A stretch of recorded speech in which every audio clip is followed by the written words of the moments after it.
네. 네, 그러니까 제가 그 깊이 있는 사람이 되기 위해서는 그 몇 가지 요소를 저도 나름대로 이제 적어봤거든요. 뭐 이제 인지 능력은 당연히 나왔고요. 인식 능력, 그다음에 뭐 이런 상상력. 근데 대표님께서 늘 말씀하시잖아요. 반경 5m 내에 다 있다고 말씀을 해주시는데 그러니까 그것조차도 잘 이렇게 상상이 잘 안 되는 거예요. 그러니까 그만큼 인지가 안 된다는 거잖아요. 그걸 알 수도 없는 거고, 그리고 그러니 당연히 관점이라는 것도 없는 거고.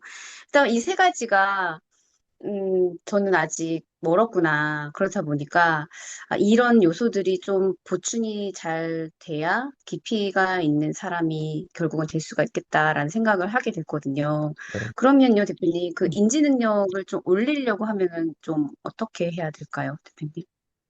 인지 능력 올리면 인지 능력이 옳은 사람하고 함께 하려고 해야 되죠. 그래서 제가 제 셔츠도 찍고 올렸는데 인지 능력을 올리고 인지 능력 있는 사람하고 함께 하려면 굳이 꼭 오프라인에서 그 사람을 커피를 마시면서 같이 만나서 만나는 게 아니라 책으로도 만날 수 있거든요. 비용이 절감돼요. 저는 정말 대단한 사람들을 많이 만나고 있어요, 요즘에. 진짜 진짜 대단한 사람들. 그 사람들이 왜 대단한지는 그냥 감탄하는 게 돈 때문이 아니에요. 그 사람들이 거기 위치까지 간 거는 윤리와 도덕성이라고 하는 거를 새로운 인지 컨텐츠로 저를 이끌더라고요. 그러니까 저는 거기까지 깊게 생각을 못했고 심지어 못 알아듣는 키워드도 있는데 거기까지 이끌고 그런 예라든가 그런 사례라든가 그런 어떤 농담을 할 수 있다는 건 저랑 거의 그러니까 그게 뭐냐면 강아지와 사람의 차이처럼 제가 그런 사람들 비하면 거의 강아지 수준이.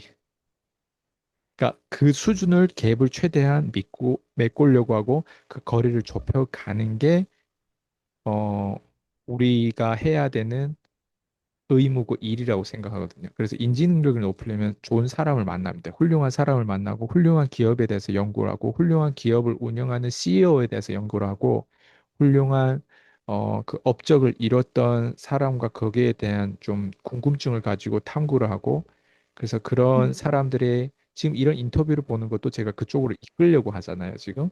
그러니까 네, 그런 네, 것들이 예, 되게 좋은 방법이죠. 그래서 저는 사람을 한국에서 웬만한 사람을 만나기도 힘들고요.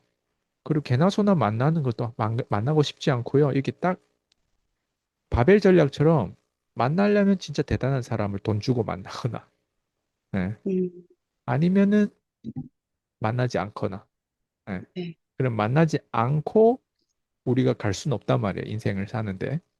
그러니까 네, 만나야 돼. 만나긴 만나는데 이런 사람들을 하고 만나려면 이 사람들 날 안 만나주는 게 포인트. 이 사람들 하도 꼭대기에 있다 보니까. 그럼 내 입장에서 거대한 돈을 치르고 만나도 내 입장에 관점이 없잖아요, 지금. 그럼 이 사람들 아, 돈 어마어마하게 주고 만나도 내 입장에서 관점이 없다 보니까 못 배워요. 한마디 얘기하면 내가 100마디를 알아들어야 되는데 그 한마디를 얘기했을 때 그 한마디조차도 그냥 겉돌게 알아들으면 내가 이 돈을 어마어마하게 투자해도 결국 얻는 게 없어요. 그렇기 때문에 처음에 이런 사람들을 만나는 거에 있어서 가장 저비용으로 만날 수 있는 건 책이에요. 네. 그리고 책인데 책마저도 우리가 못 알아들어요. 네. 좋은 책들일수록 있잖아요. 우리가 못 알아듣는 용어들이 되게 많이 나와요. 못 알아듣는 문화와 못 알아듣는 농담과 못 알아듣는 사람과 사람의 이름과 못 알아듣는 사례와 못 알아듣는 유머들이 있어요. 그 언어권, 그 문화를 우리가 알아듣는 것 자체가 새로운 언어를 배우는 거예요. 똑같은 한국어를 내가 책을 읽고 있는데 새로운 언어를 배우는 거예요. 영어를 배우는 만큼 힘든 게 새로운 언어와 새로운 문화를 배우는 거예요. 이게 똑같은 이치거든요, 사실은.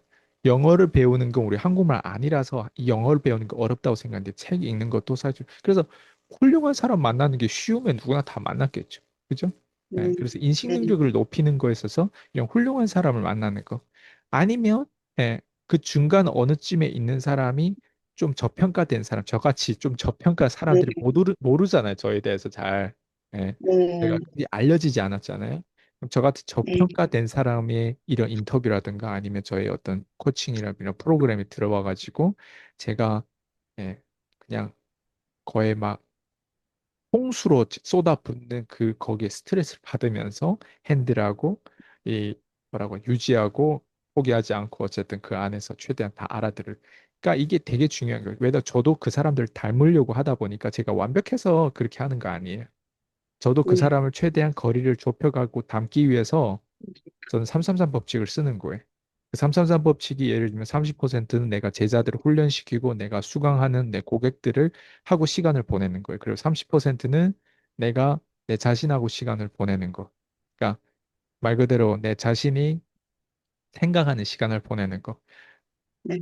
왜냐면 내가 나머지 30%는 그런 위인들, 그런 대단한 사람하고 시간 보내. 그래서 책을 많이 본단 말이에요. 그러면 그 사람들하고 보냈던 시간과 그리고 내가 고객들한테 가르칠 때 이 중간에 내 자신하고 시간 보내는 거를 잘 못하면요. 내가 그냥 카피캣이 돼요. 그냥 이 사람들 말을 전달하는 웨더 리포터처럼 그냥 날씨 전달자처럼 날씨 오늘 30도예요. 오늘 흐려요. 그냥 이걸 전달하는. 이거는 제 입장에서는 재미없는 일이거든요. 근데 저는 제 자신의 생각을 갖추면 저는 독창적인 사람이 되는 거예요. 저는 이거를 사실 제 수강생들한테 가르쳐 주고 있는 거예요.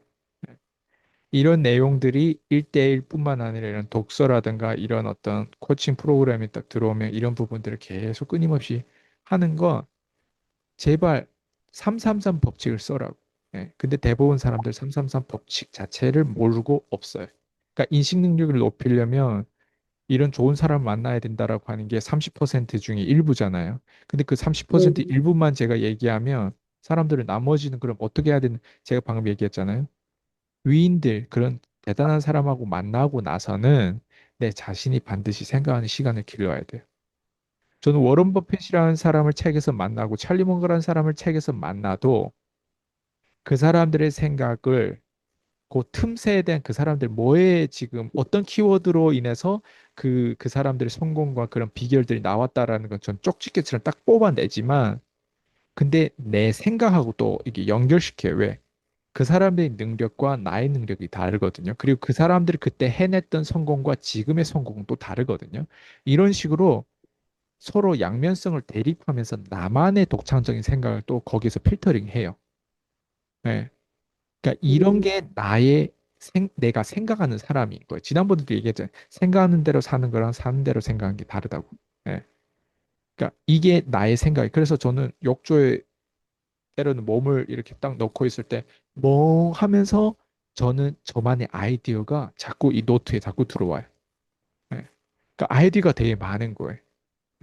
지금 워런 바핏 같은 경우는 아이디어보다 돈이 더 많대요. 예.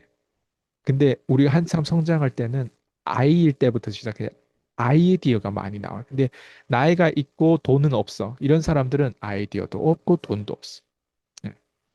근데 아이디어 많다라고 하는 건 배우고 있고 생각하고 있다는 뜻이에요. 와, 이런 것도 해보고.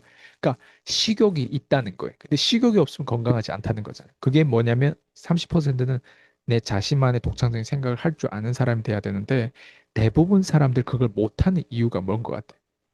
대부분 사람들은 대중처럼 살기 때문에 그래요. 대중처럼 그냥 남들처럼 살기 위해서 직장 다니고 그냥 그럭저럭 그냥 중산층의 그런 사람들을 비교하면서 최대한 그 사람들 뒤처지지 않게 그냥 그럭저럭 살려고 하는 건데 그런 사람들은 대중의 생각에 영향을 받아요. 근데 자기만의 독창적인 생각이 있는 사람은 이단화가 되고 자기만의 이 길을 개척할 줄 알고 자기만의 어떤 독창적인 어떤 그 시스템을 만들어요. 네. 그래서 사는 게 굉장히 확신 있게 사는 거예요. 그리고 제가 방금 얘기한 30%는 또 고객을 섬겨야 돼요. 왜냐면 이기적으로 아까 제가 탐욕 그 뭐야 쾌락하고 미덕에 대한 부분들을 얘기하는데 내가 만약에 그냥 잘 먹고 잘 살아요. 미덕이 없는 사람은 잘 먹고 잘 살면 이기적이 돼요. 예. 네. 근데 미덕이라고 하는 거를 파고 지금 위인들한테서 주입돼서 받은 것들 들어보면 이 사람들 자꾸 세상에 환원하고 싶어 해요. 다른 사람들 돈 더 벌게 하고 싶어 하고 그 윤리적인 자본 배분에 대해서 굉장히 이 사람들은 그 원칙이 있어요. 근데 개돼지들은 쾌락에만 노출돼 있기 때문에 포트폴리오 100%가 다 쾌락이기 때문에 미덕이 네. 뭔지를 안 배웠기 때문에 내가 굳이 왜 내가 내 맞아요. 돈을 벌고 내 능력으로 돈 번 걸 왜 굳이 나눠야 돼? 내가 내 네. 탤런트, 내가 이게 내 비결이고 내가 어렵게 얻어낸 지혜인데 내가 그거 꼭 나눠야 돼 의무가 왜 있어? 이런 사람들은 쾌락에 너무 젖어 있는 사람들이. 내가 왜 그렇게 살아야 되는데? 내가 왜 다른 사람들 도와줘야 되는데? 이런 사람들. 그러다 보니까 고객들한테 고객이 생겨도 고객을 진심으로 음, 대하는 게 아니라 그냥 거래처, 그냥 돈 버는 나한테 계약을 따내는 고객이니까 그냥 그렇게 하는 거예요. 예. 진짜 미덕 있는 사람은 고객의 입장에서 고객한테 잘리더라도 고객이 나를 오해를 받더라도 고객이 듣기 싫어하는 말이라도 내가 미덕 있는 사람이랑 용기를 내서 해야 되거든요. 예. 그래서 제가 333 법칙을 제대로 활용한 사람들은 제가 방금 얘기한 인식 능력이 굉장히 확장돼 가지고 거의 뭐 다른 사람 봤을 때 너 부처님이야? 막 이런 어떤 오해까지 받을 정도로 그렇게 좀 약간 깊어지죠, 사람이. 사람은 제가 봤을 때 사람은 최종 목적지가 우리는 다 얻는 거예요. 다 얻는다는 게 돈, 뭐 명예, 부, 건강, 뭐 사람, 관계, 품위, 뭐 이런 예? 위상 이런 걸 다 얻는 거. 예. 그렇게 생각해요.